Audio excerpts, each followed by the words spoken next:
धर्मशास्त्र में खोटी स्त्रियों के लिए क्या दंड है? काशी में प्रताप मुकुट नाम का राजा राज्य करता था। उसके वज्र मुकुट नाम का एक बेटा था। एक दिन राजकुमार दीवान के लड़के को साथ लेकर शिकार खेलने जंगल गया। घूमते घूमते उन्हें तालाब मिला। उसके पानी में कमल खिले थे और हंस किलोल कर रहे थे। किनारों पर घने पेड़ थे जिन पर पक्षी चहचहा रहे थे। दोनों मित्र वहां रुक गए और तालाब के पानी में हाथ मुंह धोकर ऊपर महादेव के मंदिर पर गए। घोड़ों को उन्होंने मंदिर के बाहर बांध दिया। वो मंदिर में दर्शन करके बाहर आए तो देखते क्या है कि तालाब के किनारे राजकुमारी अपनी सहेलियों के साथ स्नान करने आई है। दीवान का लड़का तो वहीं एक पेड़ के नीचे बैठा रहा, पर राजकुमार से न रहा गया। वह आगे बढ़ गया। राजकुमारी ने उसकी ओर देखा तो वह उस पर मोहित हो गया। राजकुमारी भी उसकी तरफ देखती रही।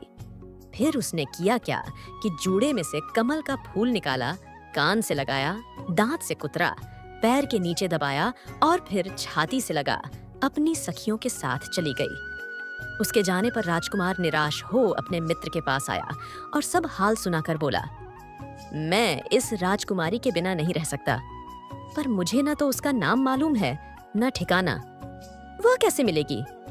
दीवान के लड़के ने कहा, राजकुमार, आप इतना घबराएं नहीं, वह सब कुछ बता गई है। राजकुमार ने पूछा, कैसे? वह बोला, उसने कमल का फूल सिर से उतारकर कानों से लगाया तो उसने बताया कि मैं कर्नाटक की रहने वाली हूँ। दांत से कुतरा तो उसका मतलब था कि मैं दंतबाट राजा की बेटी हूँ। पांव से दबाने का अर्थ था कि मेरा नाम पद्मावती है, और छाती से लगाकर उसने बताया कि तुम मेरे दिल में बस गए हो। इतना सुनना था कि राजकुमार खुशी से फूल उठा। बोला, अब मुझे कर्नाटक देश में ले चलो। दोनों मित्र वहां से चल दिए। घूमते फिरते, सैर करते दोनों कई दिन बाद वहां पहुंचे। राजा के महल के पास गए तो एक बुढ़िया अपने द्वार पर बैठी चरखा काटती मिली। उसके पास जाकर दोनों घोड़ों से उतर पड़े और बोले, माई, हम सौदागर हैं, हमारा सामान पीछे आ रहा है, हमें रहने को थोड़ी जगह दे दो। उनकी शक्ल सूरत देखकर और बात सुनकर बुढ़िया के मन में ममता उमड़ आई। बोली, बेटा, तुम्हारा घर है, जब तक जी में आए रहो। दोनों वहीं ठहर गए। दीवान के बेटे ने उससे पूछा, माई, तुम क्या करती हो? तुम्हारे घर में कौन कौन है? तुम्हारी गुजर कैसे होती है? बुढ़िया ने जवाब दिया, बेटा, मेरा एक बेटा है जो राजा की चाकरी में है। मैं राजा की बेटी पद्मावती की धाय थी। बूढ़ी हो जाने से अब घर में रहती हूँ। राजा खाने पीने को दे देता है। दिन में एक बार राजकुमारी को देखने महल में जाती हूँ। राजकुमार ने बुढ़िया को कुछ धन दिया और कहा, माई, कल तुम वहां जाओ तो राजकुमारी से कह देना कि जेठ सुदी पंचमी को तुम्हें तालाब पर जो राजकुमार मिला था वह आ गया है। अगले दिन जब बुढ़िया राजमहल गई तो उसने राजकुमार का संदेशा उसे दे दिया।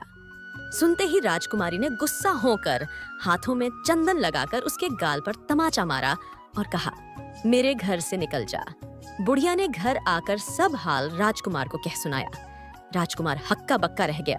तब उसके मित्र ने कहा, राजकुमार, आप घबराएं नहीं, उसकी बातों को समझें। उसने देसों उंगलियां सा सफेद चंदन में मारी।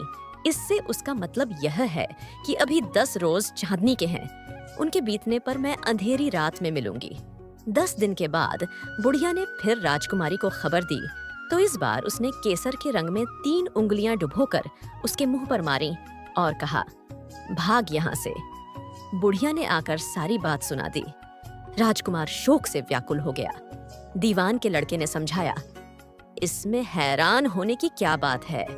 उसने कहा है कि मुझे मासिक धर्म हो रहा है, 3 दिन और ठहरो। 3 दिन बीतने पर बुढ़िया फिर वहां पहुंची। इस बार राजकुमारी ने उसे फटकार कर पश्चिम की खिड़की से बाहर निकाल दिया। उसने आकर राजकुमार को बता दिया। सुनकर दीवान का लड़का बोला, मित्र, उसने आज रात को तुम्हें उस खिड़की की राह बुलाया है। मारे खुशी के राजकुमार उछल पड़ा। समय आने पर उसने बुढ़िया की पोशाक पहनी, इत्र लगाया, हथियार बांधे। 2 पहर रात बीतने पर वह महल में जा पहुंचा और खिड़की में से होकर अंदर पहुंच गया। राजकुमारी वहां तैयार खड़ी थी। वह उसे भीतर ले गई। अंदर के हाल देखकर राजकुमार की आंखें खुल गईं। एक से एक बढ़कर चीजें थीं। रात भर राजकुमार राजकुमारी के साथ रहा। जैसे ही दिन निकलने को आया कि राजकुमारी ने राजकुमार को छिपा दिया और रात होने पर फिर बाहर निकाल लिया। इस तरह कई दिन बीत गए। अचानक एक दिन राजकुमार को अपने मित्र की याद आई। उसे चिंता हुई कि पता नहीं उसका क्या हुआ होगा। उदास देखकर राजकुमारी ने कारण पूछा तो उसने बता दिया। बोला, वह मेरा बड़ा प्यारा दोस्त है, बड़ा चतुर है। उसकी होशियारी ही से तो तुम मुझे मिल पाई हो। राजकुमारी ने कहा, मैं उसके लिए बढ़िया बढ़िया भोजन बनवाती हूँ। तुम उसे खिलाकर तसल्ली देकर लौट आना। खाना साथ में लेकर राजकुमार अपने मित्र के पास पहुंचा। वे महीने भर से मिले नहीं थे। राजकुमार ने मिलने पर सारा हाल सुनाकर कहा कि राजकुमारी को मैंने तुम्हारी चतुराई की सारी बातें बता दी हैं, तभी तो उसने यह भोजन बनाकर भेजा है।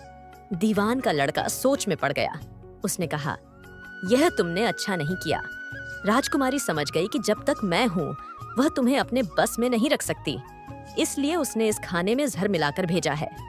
यह कहकर दीवान के लड़के ने थाली में से एक लड्डू उठाकर कुत्ते के आगे डाल दिया। खाते ही कुत्ता मर गया। राजकुमार को बड़ा बुरा लगा। उसने कहा, ऐसी स्त्री से भगवान बचाए, मैं अब उसके पास नहीं जाऊंगा। दीवान का बेटा बोला, नहीं, अब ऐसा उपाय करना चाहिए जिससे हम उसे घर ले चलें।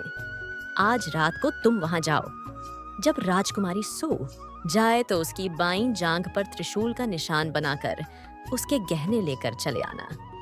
राजकुमार ने ऐसा ही किया। उसके आने पर दीवान का बेटा उसे साथ ले योगी का भेष बना मरघट में जा बैठा और राजकुमार से कहा कि तुम ये गहने लेकर बाजार में बेच आओ। कोई पकड़े तो कह देना कि मेरे गुरु के पास चलो और उसे यहाँ ले आना।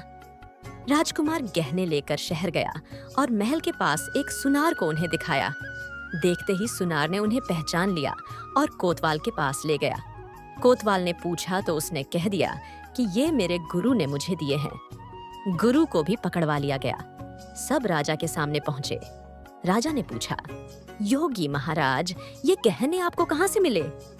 योगी बने दीवान के बेटे ने कहा, महाराज, मैं मसान में काली चौदस को डाकिनी मंत्र सिद्ध कर रहा था कि डाकिनी आई। मैंने उसके गहने उतार लिए और उसकी बाईं जांघ में त्रिशूल का निशान बना दिया। इतना सुनकर राजा महल में गया और उसने रानी से कहा कि पद्मावती की बाईं जांघ पर देखो कि त्रिशूल का निशान तो नहीं है। रानी देखा तो कि त्रिशूल का निशान तो नहीं है। रानी देखा तो था। राजा को बड़ा दुख हुआ। बाहर आकर वह योगी को एक ओर ले जाकर बोला, महाराज, धर्मशास्त्र में खोटी स्त्रियों के लिए क्या दंड है? योगी ने जवाब दिया, राजन, ब्राह्मण, गऊ, स्त्री, लड़का और अपने आश्रय में रहने वाले से कोई खोटा काम हो जाए तो उसे देश निकाला दे देना चाहिए। यह सुनकर राजा ने पद्मावती को डोली में बिठाकर जंगल में छुड़वा दिया। राजकुमार और दीवान का बेटा तो ताक में बैठे ही थे। राजकुमारी को अकेली पाकर साथ ले अपने नगर में लौट आए और आनंद से रहने लगे। इतनी बात सुनाकर बेताल बोला, राजन, ये बताओ कि पाप किसको लगा है? राजा ने कहा, पाप तो राजा को लगा। दीवान के बेटे ने अपने स्वामी का काम किया। कोतवाल ने राजा को कहना माना और राजकुमार ने अपना मनोरथ सिद्ध किया। राजा ने पाप किया जो बिना विचारे उसे देश निकाला दे दिया। राजा का इतना कहना था कि बेताल फिर उसी पेड़ पर जा लटका। राजा वापस गया और बेताल को लेकर चल दिया। बेताल बोला, राजन, सुनो, एक कहानी और सुनाता हूँ।